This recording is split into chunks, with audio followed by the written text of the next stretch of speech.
This is an explanational video for StarGlad on a couple of color changes I did in my video. And the first one that I did I actually made up, but I'm sure there's a proper name for it. What I did is I did a double lift, which is pretty obvious in the video. I did it really bad back then. And so I did two-card double lift. Alright. Then what I did is with these three fingers, I pulled the card, the very top card, which is the 8, under the whole pack face up. Right? And so that's basically what's happening once again. Just like this, you're going to pull out and down and put it under the deck. Because if you don't pull out, it's going to make a louder sound. And the closer you have your fingers to the edge, the better. Because if you're over here and you pull down, it's not going to work. You're going to have a really loud sound and it's going to look kind of weird.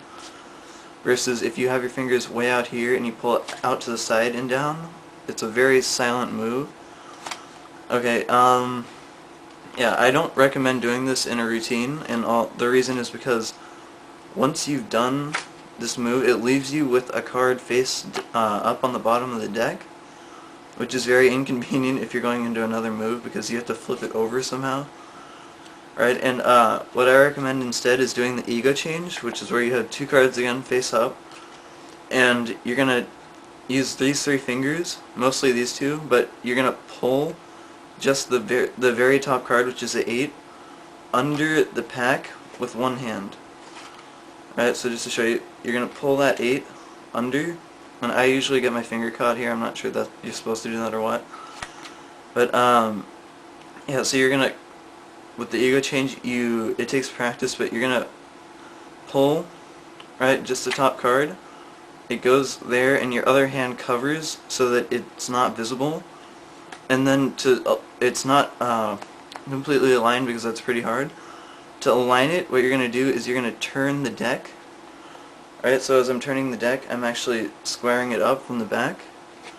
And it leaves you with the 2 on top, and the bottom card is face down. Alright, once again, 2 cards face up. Right, one-handed pull as you cover with the other hand.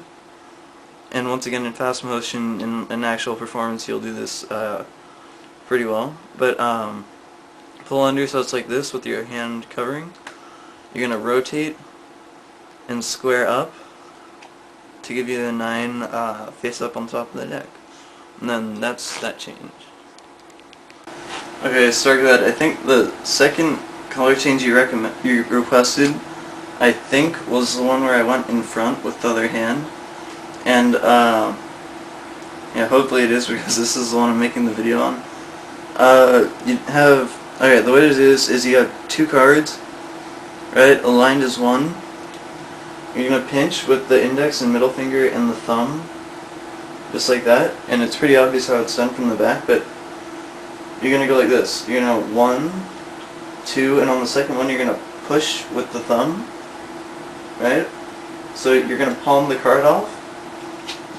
Right, just again, 1, 2, palm the card, and then you're going to recover up, just like that, and you're going to align the cards once more, and you're going to squeeze off the top so it aligns that edge as well as you go up. And it's going to look like 1, 2, 3, the card changes, right? Just one more time. Right, from the front, this is what it looks like. You go 1, 2, 3, just like that. And it looks like the card just changed into the 3 of diamonds. I recommend doing this for one person because the angles aren't very good. But, yeah, it takes a little bit of practice, but after you've practiced a little bit, I don't know, I think it's worth it because, once again, it's another color change and there's like a bazillion out there, but this one's actually pretty good. So, yeah, just have fun and practice. That's all I gotta say.